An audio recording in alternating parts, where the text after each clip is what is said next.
Denny graduated from Evergreen in 1973 and later served with us on the Board of Trustees during difficult periods in which the college faced the major financial challenges I mentioned. And you have a message for a student? As my fellow trustees will attest, Denny's... Don't be impolite. This isn't your time.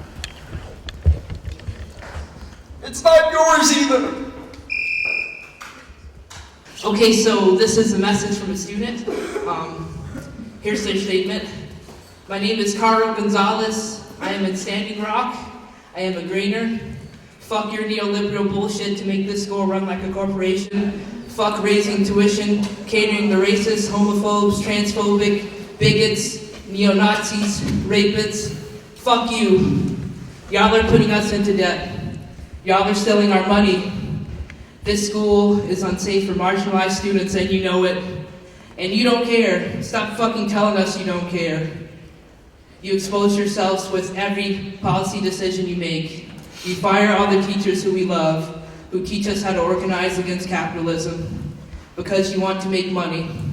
That is disgusting. We should not be told to be grateful to receive meager offerings. We should and can win everything. Stop telling us that the world has limited resources, that you have limited resources. That's not fucking true. What is true, though, is that y'all don't want us to know how to fight for our liberation. Because it's not profitable for you. The students have the power in universities. We can strike, we can boycott, we can divest from you, from Evergreen. We can occupy the classrooms and refuse to leave and to pay until we get what we demand, a fair and good and affordable and accessible education. And we will fight for this because you make us have to. So just don't tell me you heard me. Tell me what you're going to do to make our school better. You don't need no fucking exploratory committee. We are here right now telling you. So do more than listen. Tell me right now how you'll take action.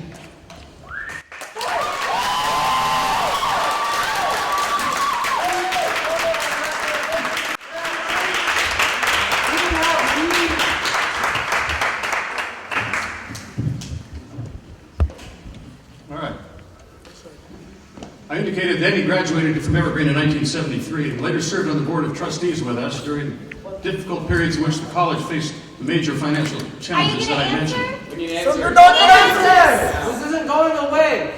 As my fellow trustees will attest, Denny's first concern was always the well-being of Evergreen students. Are you going to fucking answer or not? Unrelenting, asking tough questions of the administration. Frankly, I think that there is nobody ever in the history of this institution more fitting of being acknowledged for his long years of service. Being here as president for as long as he was is only the quantitative measure of that. This is not, as you might have noticed, a very easy institution to govern. It isn't, frankly, because of its commitment to egalitarian values and democratic principles. And those are principles that I share, but they make it more difficult. And yet Les was able to do that over a very long period of time. Are all the students here? Come on around. I want to thank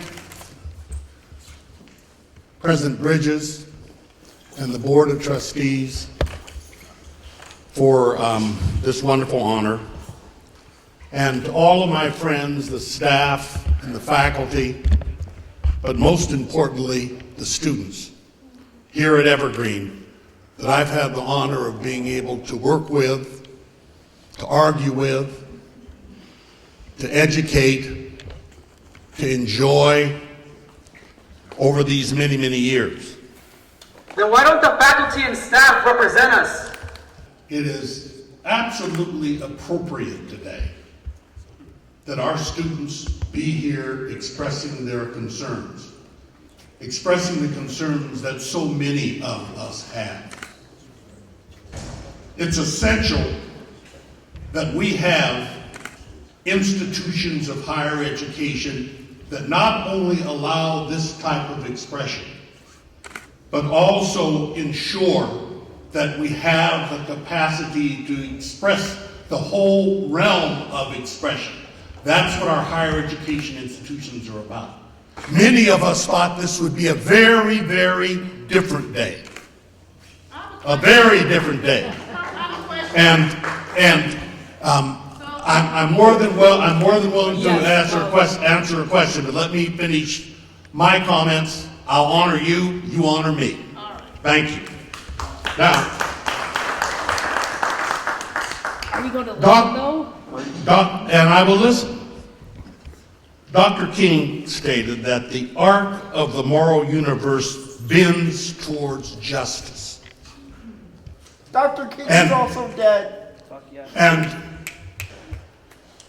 I often thought that what that meant was that the arc was on a natural arc. That if time just passed, that the arc would bend towards justice. But that is simply not the case. The arc has to be shaped by all of us in our commitment to justice and equity. This is a wake-up call. To what degree are we going to recommit ourselves to these values that this college is about? To what degree are we going to find the capacity to embrace each other and come together and talk about what the next steps are? To express as you are what you have done here, your concerns, but also make sure that your institution responds and interacts with you. To ensure that your institution does it. Out of the tower And into the streets. and your question, ma'am. Okay, so my questions are, while you were president here, what did you do for like the black students on campus? What did you do for the LGBTQ people on campus? What did you do for the Latinx people on campus? What did you do? You keep talking about race and everything and like, oh, you look back to your grandparents, blah, blah, blah. But like, what did you do for us? What did you do for the people on campus? Excuse me, it's not back to my grandparents, blah, blah, blah, blah. Well, I'm just asking, what did you do? It's not back to my grandparents, blah, blah, blah. It's not. It's the core of our foundation of who we are. The reason I came to the Evergreen State College is because it is one of the most open, most committed colleges in this country to those values. At times when legislators like Congressman Heck, who talked today, took crap as students and as legislators when they espouse values of inclusiveness, equity, clean air, sense of our ecology. And I started there. But for you, I don't say that to say I've walked the walk. All I'm saying is that it requires institutions like this to be there for you to express the questions you have. But I get it, the anger. I get it that you want responses and you deserve them. But you have to interact. You have to interact with people that are committed like you are to it. Just because I have a suit on now, have more than a year, but it's kind of nice to have it on again. But just because I'm that, and that's been my life, and my life is passing, you have to, one, learn wisdom from elders and educate elders as well. But we have to find the foundation to open the door for the conversation, people. We have to find a way to do that. That's what it's about, students. I know that if you are committed in your heart to start the dialogue, given the expression, that those are the first steps that we have to take. Because the moral arc of the universe, it does bend towards justice. But you have to ensure that that bending of that justice moves in that direction. All of us do. And here today, when you honor me with this building, I want to say thank you. But I also want to tell you that someone asked me, how am I feeling today? It was you. I said, I'm not feeling very good today. Like no one else is feeling good. There are many people that aren't feeling good today. And I think they're doing like you. They're soul searching to figure out what steps they can take to make a difference.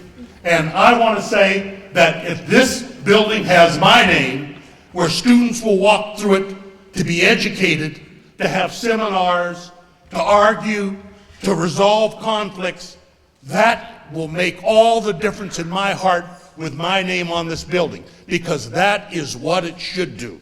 And that is what it's designed to do, and it's wonderful that we have an environment where that can happen. So with that, I just want to say thank you to all my friends and staff, and thank you to the students.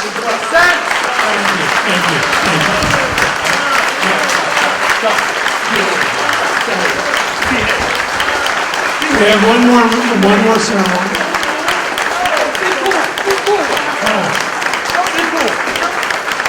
I want to thank you all. All right, thank you, Max. Let's cut the ribbon.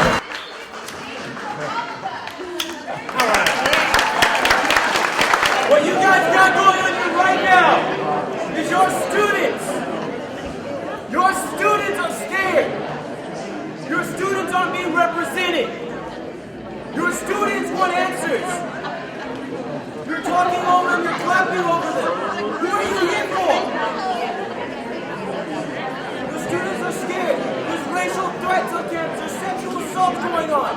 They want to know what you're going to do.